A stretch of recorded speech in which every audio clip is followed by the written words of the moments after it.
This is my real estate channel, but people wanted to hear about the bread. We use this bread to say thank you to our customers, and so I guess it's part of my business. But if you want your own loaf of bread from me, buy a house, or give me a referral to a friend who needs to buy a house, bread for a day.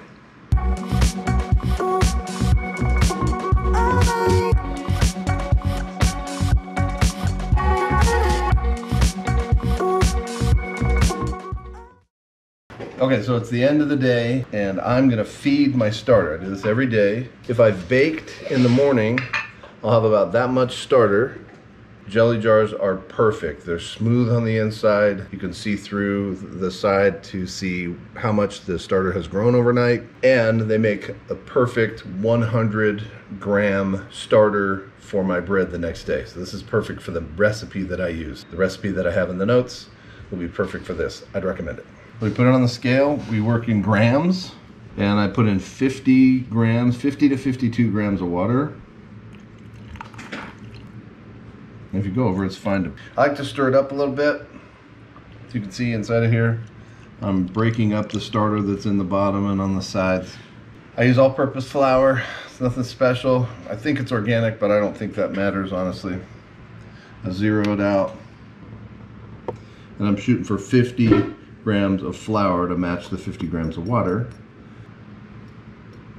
So that's kind of what it looks like. I'm stirring it, and I will stir and clean it off the sides until there's no dry chunks of flour in there.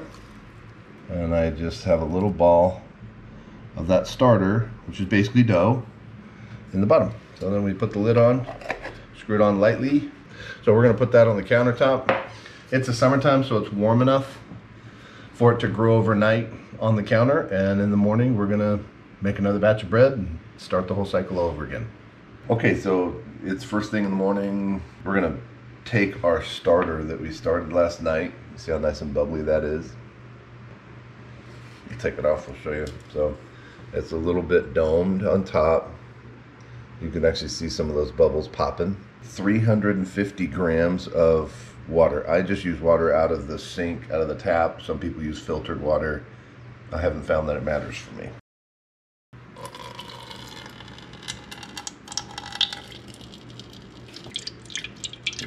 $350. Oh, almost. Oh, too much. Now, this really matters. Like when we were doing the starter last night, it's okay if you go over. This one you want to be as close to right on as you can. Right on 350. So I've got sea salt, nothing fancy. I like that it's a small grain though. I don't like the big flake salt. Put 10 grams. Mix it in here so that the salt is not grainy. Okay, so now's the time for our starter. One thing you can do with the starter is you take a little bit of this here and drop it in there, and if it floats, it's got enough bubbles in it that it's live and active and ready to go. So that's a cool little trick you can do. It takes almost the whole thing to be 100 grams. I'm gonna have to put a little extra in tonight. 100, perfect. In the wintertime and it's cold, I will usually go with 110 or 120 grams of starter, just because I think that the bread rises better. Okay, so that's it for that tool. We're gonna switch over to another.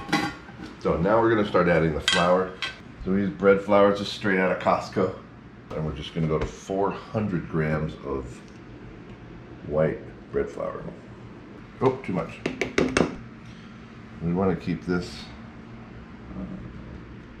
right on 400, there it is. I like the flavor of whole wheat. I'd use one recipe, one trick pony. I do the whole wheat.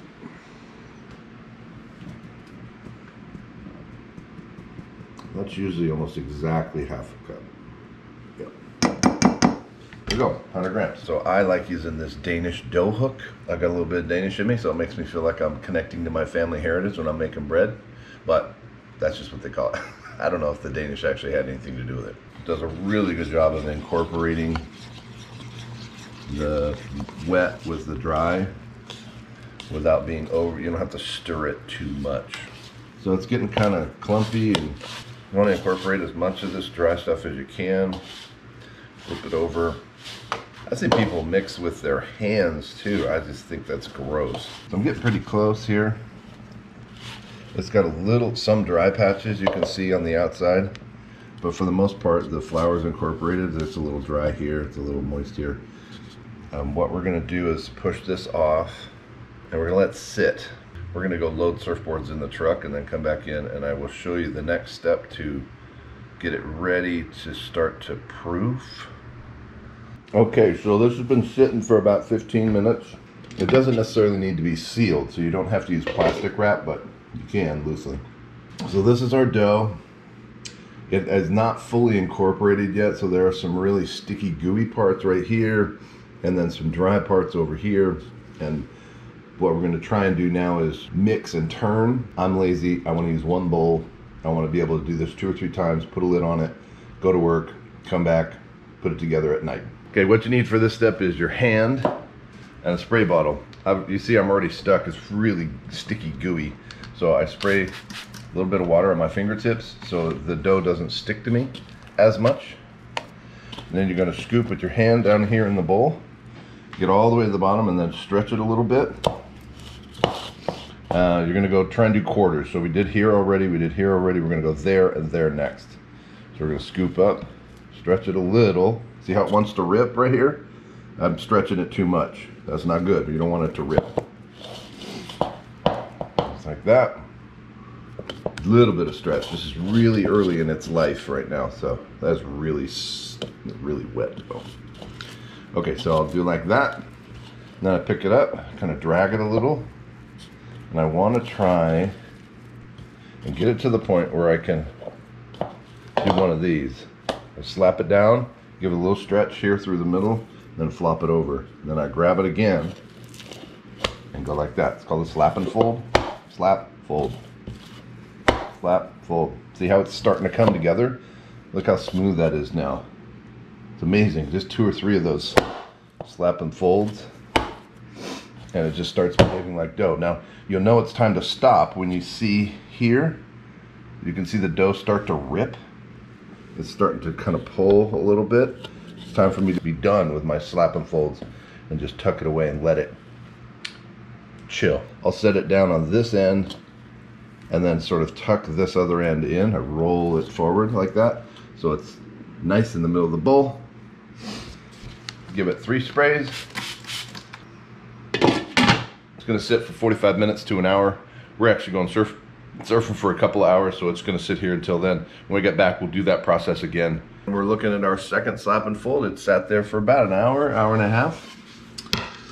And so we take a little bit of the water, and then you can just get that out of the sink, but I like to have a little moisture on my hands. Give it a stretch. See how stretchy? Oh, it's starting to tear, so it's not quite as stretchy as I thought. And give it a good stretch. And again, we're just doing quarters. We do the points of the compass. North, south, east, west. So then I just grab that thing, slap it, fold it. Slap and fold. Now you'll watch it's going to start getting real smooth. See how that's super smooth there on the back? It's going to like it. So we're getting real close to being done. Probably our last one. I pick it up the last time. I let it hang over the top of my hand a little. I lay it down on this front edge and then roll it down so it's just tucked in there, nice, sitting a good tight ball. 3 squirts, because that's what I like. Lid goes on, rinse off the hands. Probably do it one more time because there was some tearing in that dough, so we need it to not tear. We want it to be smooth, smooth, smooth. So we'll see you in 20-30 minutes. That's what we're looking like. It's been about an hour since our last turn. Little spray so the dough doesn't stick to me. We're gonna go points of the compass. So there's south, east, north. See how stretchy that is? It's not ripping anymore. Beautiful. And west, look at that. So good. It's gonna be good stuff. All right, then I just go immediately to the slap and fold. Now check out how smooth that dough is right there. That is ripping a little bit over here, but that one's looking good. So I think I'm about right. A couple more. So what was that? 6 of those. Then I do a little fold and give it spray. 1, 2, 3, as I do. And then we'll see this tonight about 6 or 6:30. We'll take another look at it and see how it's grown. It'll proof. Open it back up and see what it did. So see you in about 5 hours, 6 hours. I actually took this off a minute ago, but it was a nice, beautiful dome. So what I do is I get the all-purpose flour and I get about, so it looks like that roughly.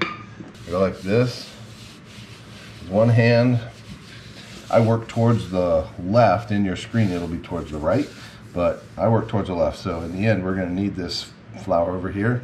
I take that flour in my hand and I rub it on my scraper so it doesn't stick to the dough. So we're coming over here.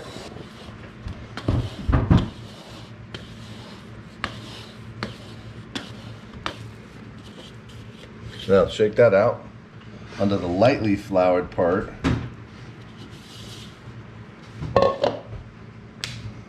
Take a little bit of flour on my fingertips so it doesn't stick.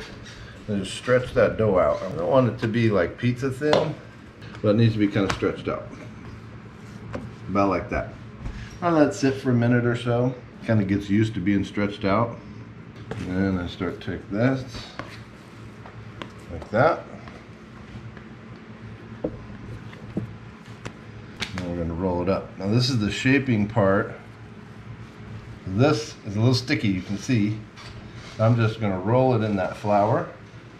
Get a little bit of flour on the outside of it. So I'm pulling with my fingers lightly, kind of pulling it along the top of the countertop, and I'm creating tension. As I roll this up, you'll see that the far edge rolls underneath, and this gets nice and tight across the top. I'll turn it, fold it, a little bit of flour, do the same thing again, and it's going to sit there just like that. Okay, so this is rice flour. Rice flour does not absorb water, and so it's the perfect stuff to use inside of this little banneton. I've never washed it. It kind of gets a little bit crusty. It's awesome that way. So then I'll take a little flour on my hand so my bread doesn't stick to me. I'll put it in here, the rice flour, and then I pull the ends in to the middle.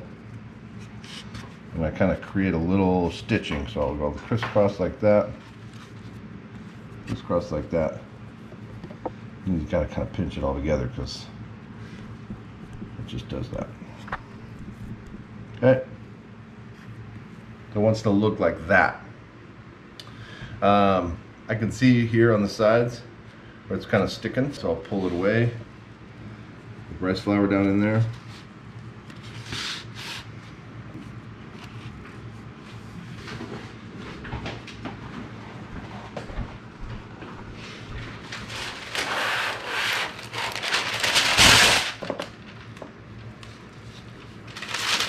And that goes in the fridge overnight.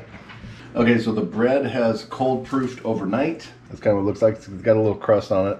It's kind of dried to the touch. I get my parchment paper out. I have my little razor blade thing. That's what I use to cut it. Scoring knife. It has a name. It's a French name, I think. So you dump the bread out. There's a lot of rice flour on this one, so I'll brush that rice flour off. I like a smoother texture on the bread, so, all right. Then we have to score it.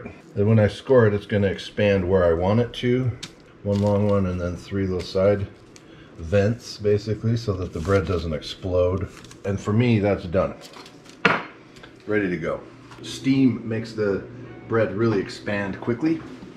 So we've preheated the oven to 490.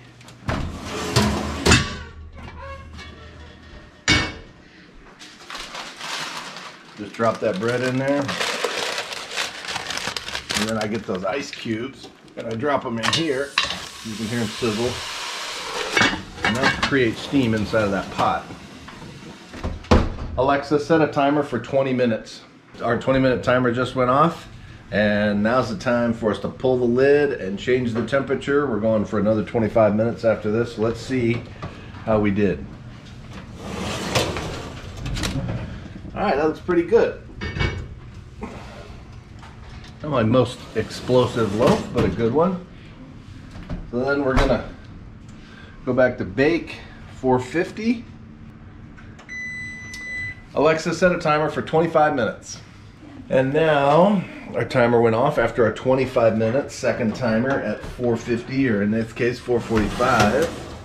And that's our loaf. I always overdo the bottom for some reason, but that's a good little loaf.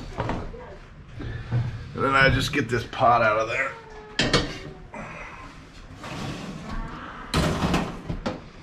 And we're good to go. We'll let it cool here on the rack for, I don't know, 45 minutes to an hour. You can cut it after that, it'll still be warm. If you cut it too early, it kind of just turns to mush inside, so it's really hard to cut. Well, let's see if we can hear it crack. That's my favorite part. The crackle of fresh bread. This is a loaf that we did this morning. It's still warm. I love this knife. Mrs. Taylor bought that for me, but it's set up, as you note, for right-handers. I'm not right-handed, but my kid is, so I'm gonna have him cut a slice of this.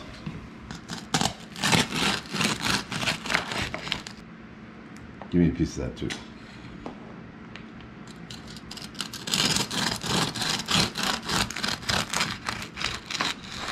What you want to see inside of that loaf is a nice even, what they call crumb. This one didn't fluff up as much as I thought it would, but this is pretty good. Nice distribution. You don't see like big bubbles in some places and small bubbles in others. It's all just kind of even. Technically you're supposed to wait another hour or two, but this warm bread, you can't say no. Get some of this. Ooh, that crackle. Yum. Nice and warm, melts the butter. This honey's from Greece. He picked it up when he was over there for school. Sammy and honey.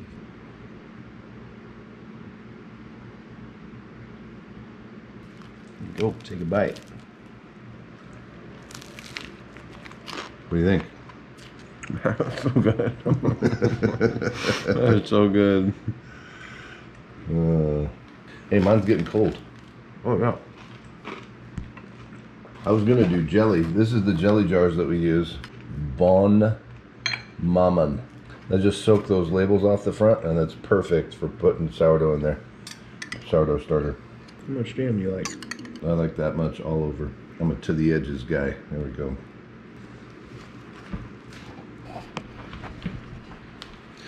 So that's it. This is my real estate channel, but people wanted to hear about the bread. We use this bread to say thank you to our customers and just for all sorts of stuff. So I guess it's part of my business, but if you want your own loaf of bread from me, buy a house or give me a referral to a friend who needs to buy a house. Bread for a day. We'll see you guys around.